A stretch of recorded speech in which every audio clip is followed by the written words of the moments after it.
Welcome to the Language Skills for Nursing webinar recording. This topic will be useful for HSA students.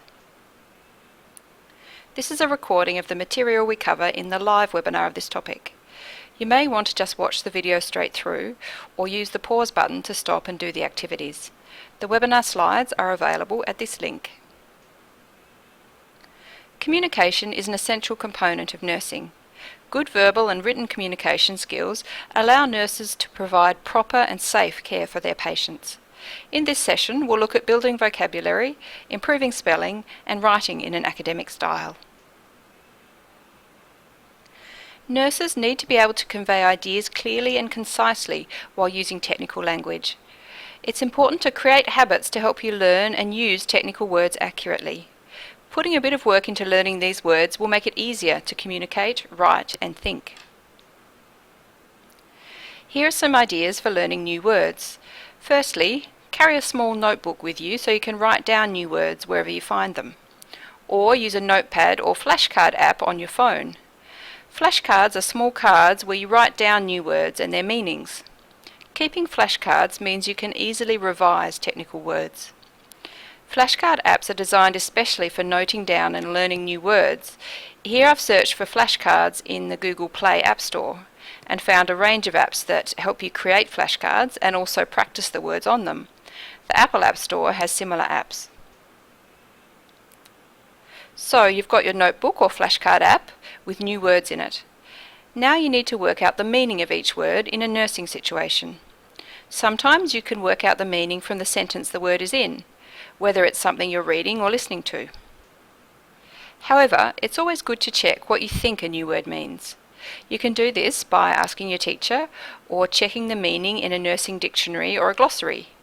A glossary is a list of keywords and their definitions that you often find in textbooks. Remember to note the meaning of the word in your notebook or flashcard so you can revise it later. You won't really learn new words until you start using them, so set a goal. For example, try and learn 3 new words a week and work them into your speech and writing.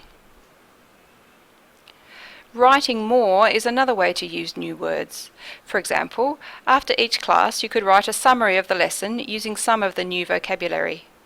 Another idea is to write a summary of a process you've learnt in class. As well as having a notebook or flashcards, it's a good idea to create a master vocabulary list where you store all your new words. In the example on the slide, we have 3 columns. The first column has the new word and the part of speech it belongs to. For example, is it a verb or an action word? A noun, which is a thing or the name of something? Or is the word an adjective, a describing word? Knowing whether a word is a verb, noun, adjective, etc. will help you understand how the word can be used in a sentence. The second column of the master word list has the definition. The third column has an example sentence that contains the word.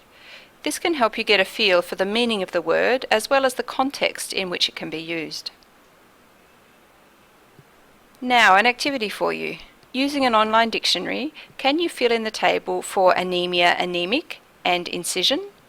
Pause the recording to do this activity. Here's a possible answer to the activity.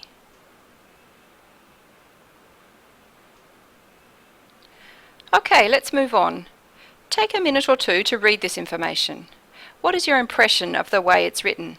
Pause the recording. You may have found the writing unprofessional and hard to read due to spelling errors. For example, patients, minutes, apart, and temperature are all misspelt. Hopefully this example shows why spelling is important. Correct spelling helps the reader understand what is being communicated, and accurate communication about patients is vital in healthcare. Incorrect spelling makes the writer seem unprofessional and even careless. The good news is that if we acknowledge that spelling is important and put a bit of effort into it, we can all improve our spelling. Here are some words you will come across in nursing that are tricky to spell. Can you think of any strategies for learning how to spell these words or to check your spelling of them? Pause the recording if you want to have a think. Here are some ideas for you. Chunking means breaking longer words into chunks that you can spell more easily. So temperature becomes temperature, and inconclusive becomes inconclusive. Mnemonics, which is itself an impossible word to spell and say, it means creating phrases or rhymes or using patterns to remember spelling or other things. In the first example, it can be easier to remember the phrase, my abdominal, chest, head and eye ache, rather than just the letters of the word ache on their own. In the second example, it's difficult to remember that E comes before I in the word vein. So we can link it with the clue, veins are in the body, with the word in being our clue that I needs to come before N. Many longer words have shorter words within them. You can use these shorter words to break down a long word and make it easier to spell. So assist is the start of the word assistance, for example. And cardio is a word that means heart and is often a part of longer words such as cardiologist or cardiology. If you're using a paper dictionary, here's a little time saver for you. It can take a while to find words in a dictionary, but Eat More Spaghetti, or EMS, can help. There are 4 roughly equal sections of a dictionary: A to E, E to M, M to S, and S to Z. So if you're looking up a word that starts with N, for example, you will know that you'll find it in the 3rd section of the dictionary, from M to S. By the way, Eat More Spaghetti is an example of a mnemonic or memory trick. There are lots of words in English that are easy to confuse. Homophones have the same pronunciation but different spellings and meanings. This one is the brake in a car, and this one means to damage something, as in break an arm. As we saw with spelling strategies before, finding a trick to help you remember the differences between homophones helps. So, for example, you hear with your ear reminds you that ear has an EA combination. Or thinking of seen, being the past tense of see, as having 2 E's that are like eyes. While Microsoft Word does pick up spelling errors and put a red line under them, it isn't smart enough to notice homophone errors. Here's an activity to get you thinking about these confusing words. Pause the recording to do this one. Okay, for 1, the correct word is be. This spelling means principles, as in the values or underpinning rules of something. A means the head of a school. For 2, the correct word is be, as you want to say how heavy someone is, not that they had to wait for something. Here are a few more examples for you to look at. Pause the recording to think about these. For 3, ROLE is the part someone plays in a system, so A is correct. For 4, accepting starting with an A means to be okay about differences. Okay, let's move on to talk about writing in academic and professional settings. These styles of writing are the same in many ways. In both contexts, a scholarly approach is important, which means writing should be logically organised, formal and objective, have correct grammar and punctuation, and be clear and to the point. Academic English is more formal than the language used in everyday conversation, or emails, letters, magazines, and most newspapers. In your writing, you should avoid sounding chatty and also avoid using slang and colloquialisms. Look at these sentences. All of them have parts that are too informal for academic writing. For number 1, comes into play is an expression that is too colloquial. Instead, you could say becomes important, for example. For number 2, didn't is an abbreviation of did not and is too informal. It needs to be written as 2 separate words, did not. For number 3, teens is both an abbreviation and a bit slangy, so it would be better to use teenagers. Here's an activity on this for you to try. What did you think? Well, kids is informal, so we can change it to children. Go up is also informal. We can use increase instead. Lastly, things is quite unspecific, so a word like factors would be better here. Okay, let's move on to writing in an objective way. Objectivity is about taking personal viewpoints out of communication. One way we do that is by not using personal pronouns such as I, we, and you. Here you can see that a sentence written with you can be made more objective by replacing you with the nurse. The second example is made more objective by deleting I, or replacing it with research shows.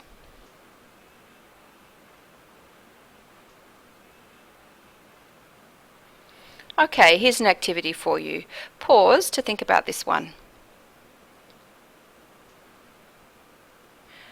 And here is a possible answer.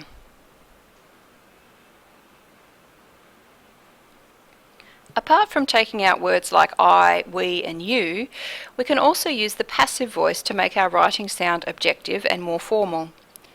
In an active voice, we include the doer of an action in the sentence. For example here, who assessed the patient? It was the nurse. That's active. The passive voice takes the nurse, the doer of the action, out of the picture.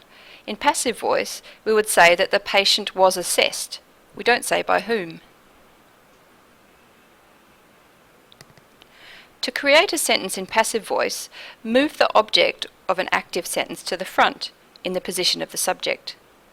The verb form also changes, for example, to was assessed or was reviewed.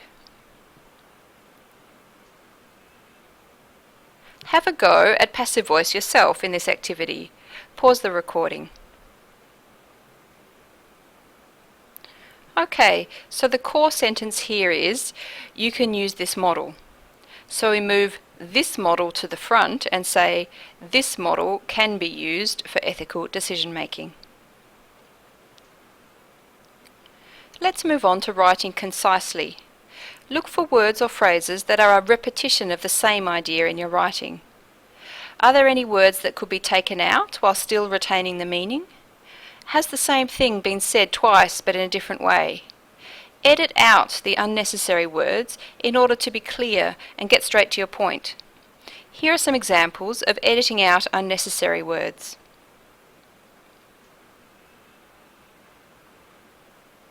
Now over to you. Have a go at editing these sentences to make them more concise. Pause to do this one.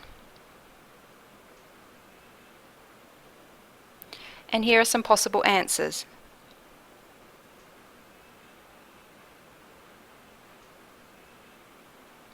Okay, one other aspect of academic writing to look at, using cautious language. Your writing should indicate that you are aware that nothing is completely certain. Here are some expressions and phrases to help with being cautious about what you claim. This first example shows that maybe is more cautious than are. Then, saying that research suggests something is more cautious than giving the information as a bare fact. Here are a couple of sentences. Can you make them more cautious?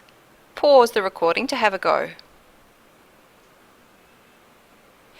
There are several different ways to make these sentences more cautious, but here are some suggestions. Okay, you've done a great job to stay with me to the end of this session. A final look at further resources to help build your study skills. This is a great book that is available from the library. And here are links to investigate some of the topics from this session in more depth. These links will help with medical vocabulary. To get these as working links that you can click on the I symbol at the top right corner of the video to get the webinar slides. For general study advice and learning support events, check out the Learning Support website. Get in touch with us at Learning Support if you have any queries or need specific advice about an assignment you're writing. Good luck with your studies.